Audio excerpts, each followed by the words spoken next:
It's Wednesday, the 21st of October 2021, and welcome to another Timeware community podcast. My name's Simon Birchall, and with me, as usual, Mike Coop. How's it going, Mike? It's good, I'm good. Has it been a good week? Yeah, it's been good so far, yeah. Seems Yeah, to we've be got getting busier and busier, doesn't it? Yeah, it's definitely more emails. Getting close to the launch of Timeware 22. Yeah. Should be interesting. Yeah, on the 11th. The 11th of November. Okay, this brief podcast is about what, Mike? What's the subject? The absence management form event. Okay, it's a bit of a big title. What's that all about? So it's at the point an absence is booked onto the system. Yep. We have what we call a scripting point, and there's an absence management, like what we call form event script, and it has various features in that script. Okay. So this is a feature of the absence management module, and it comes into its own when an HR manager is keying an absence request, leave request, or a sickness record into the absence management screen. Yeah. So first of all, is there a default absence management script that we implement as standard? Yeah, there is. Yeah. And are you aware of one or two of the features of that? Yeah. So really simple. Bradford factor score. Okay.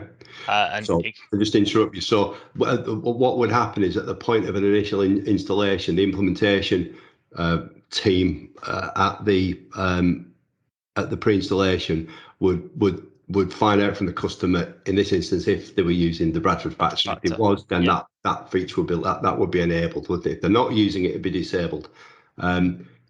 So there are a series of settings that can be switched on or off. Can you think of some of the? Yeah, so there's it can show like the last rolling 12 months of absences. So if it's a sickness, it could show the last rolling 12 months of sicknesses. So when you say it can show, what this means is when an operator's keying in some records. Yeah. So if somebody's been off sick, the key in the date, the key in the person's name, obviously the key in the date, and then the system will then analyse what you're information behind the scenes, won't it? And it presents that information on the right hand side of the screen. I'm sorry, interrupted. What else was there? There's tactical absences. Could you just describe what they are, please? So, for example, the day after someone's birthday. So, if, for example, they called in sick the day after someone's birthday, that's one of the tactical absences.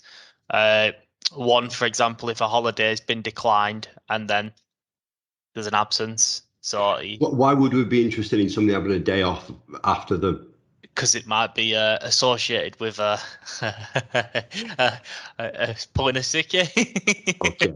So this is just to give a warning, isn't it? And these have been based on our experience with previous customers, and we built them in as a standard feature. I think another one was football matches, wasn't it? This is one that was. Yeah, so we can look across to a spreadsheet where key absence dates can be in the spreadsheet, such as football matches. Yes. So then, if an absence/leave request is put in, you can say that hold on a minute, Man United were playing. Okay. And this could be for holidays booked in advance, but it could also be for sickness. If somebody rings in sick or somebody doesn't turn in and unauthorized absence is turned a day later into a sickness, it would bring that up on the screen and say, Man United were playing, and that's maybe why Mike Coop was off the day after. Because I know how it works, it never catches me out. Okay, so when we add, I guess we add improvements to the to this form event. Yeah. And one of the things we do when we do the upgrades, when we bring people onto the latest version of software, the support guys should be discussing this. Well, the implementation team will discuss this with the customer, won't they, to see if any of the new features are of any interest. And that forms part of the. There's 2 points. There's the post installation that we do on a regular basis, maybe every 3 to 6 months with each customer, and then there's the pre-installation just before we go in and do the upgrade. So really, there's multiple points now where any improvements to this can be implemented. Can be implemented. The absence management form event is just relates to that one screen, doesn't it? It's that one particular screen. I know this isn't the subject of the podcast, but if a customer needs to see information appearing on the to-do list, then there's another script called the to-do list script. Yes, and that can do various stuff. So, for example, if we didn't want to wait, if somebody was off sick, and indeed they've been told that day was a day where they weren't allowed to take a holiday, but they rang in sick, that could be brought to somebody's attention without having to go into the absence management screen. Okay. That's it. Good. Is this something that is that we bespoke for people? Is it? We tend to do so. What usually happens is we'll tend to do. Someone will come up with a really good idea, and then we'll do it as a bespoke. But then when we release the new version, we release it as a standard, so it's included for every customer.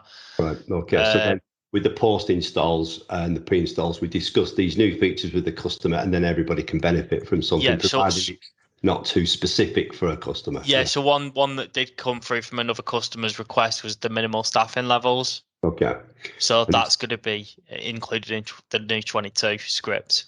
And is that a farm event? That's the new absence farm event. Yeah. Right. Yeah. So everybody listening to this, when we come to organise the upgrade, this will be one of the points that we're discussing. Yeah. Yeah, that's it. Okay. Yeah.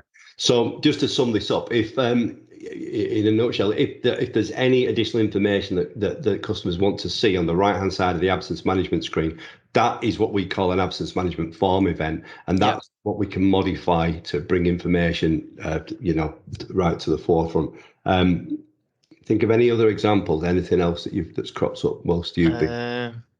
Not really. It helps the manager make the decision. That's the whole point of it. It helps someone make an insight, doesn't it, into what's going on that day, and possibly other things around that time as well.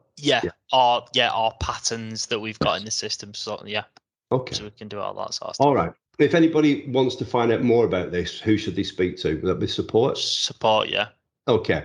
So if anybody listening would like to discuss this further, if they email support@timeware.co.uk, or if they want to ring in and organise for one of the support team to speak to them, it's +44 01 706 658 222. Yep, that's right. Great. Thank you very much, Mike. Okay, thank you. Bye.